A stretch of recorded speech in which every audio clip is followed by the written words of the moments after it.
मिथिलावासी के हम एक खिलौना लऽ के अयलहुँ हैं।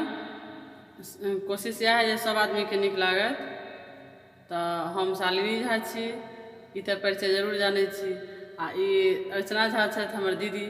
तो हम सब यह एक खिलौना गाबै छी। ई बहुत लोग डिमांडो केलखिन रहे जे मतलब खिलौना अहाँ सब गाओ आ हम सब सुनि के अपना अपना ओकेजन में मूड़न उपनयन सब में गेबै।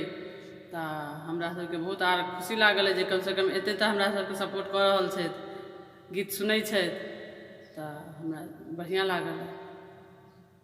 धन्यवाद सब गोटे के जे सुनै छथि तिनको, आ जे नहीं सुनै छथि तिनको सुनऽ के लेल आग्रह करबनि, सुनथिन तो कहीं ना कहीं नीक लगतै, भऽ सकैए।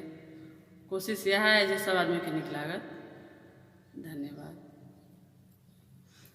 एक दिल्ली से चोटी मंगा दे पिया, एक दिल्ली से चोटी मंगा दे पिया, उस चोटी में मोती लगा दे पिया, उस चोटी में मोती लगा दे पिया, एक दिल्ली से चोटी मंगा दे पिया, एक दिल्ली से चोटी मंगा दे पिया, उस चोटी को देख देख सासू जली, उस चोटी को देख देख सासू जली, उस सासू को घर से भगा दे पिया, उस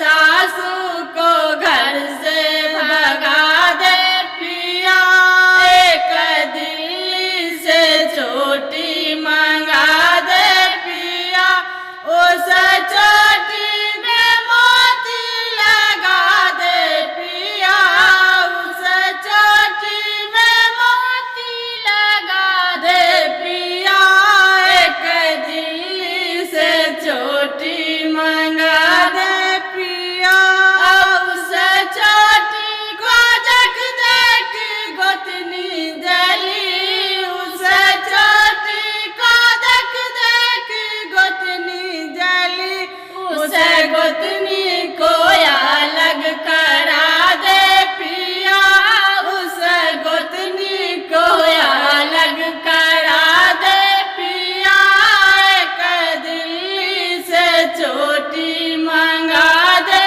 पिया, उस चोटी में मोती लगा दे पिया, उस चोटी में मोती लगा दे पिया, एक दिल्ली से चोटी मंगा दे पिया, एक चोटी को देख देख ननदी जली, उस चोटी को देख देख ननदी जली, उस ननदी को सासुर भगा दे पिया, उस ननदी को सासुर भगा दे पिया, एक दिल्ली से चोटी मंगा दे पिया, उस चोटी में मोती लगा दे पिया, उस चोटी में मोती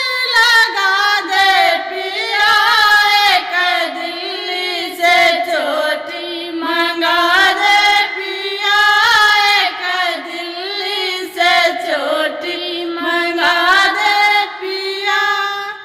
धन्यवाद। कोशिश यह है जे नीक लागत ई सास पुतोह के नोक झोंक खिलौना। तो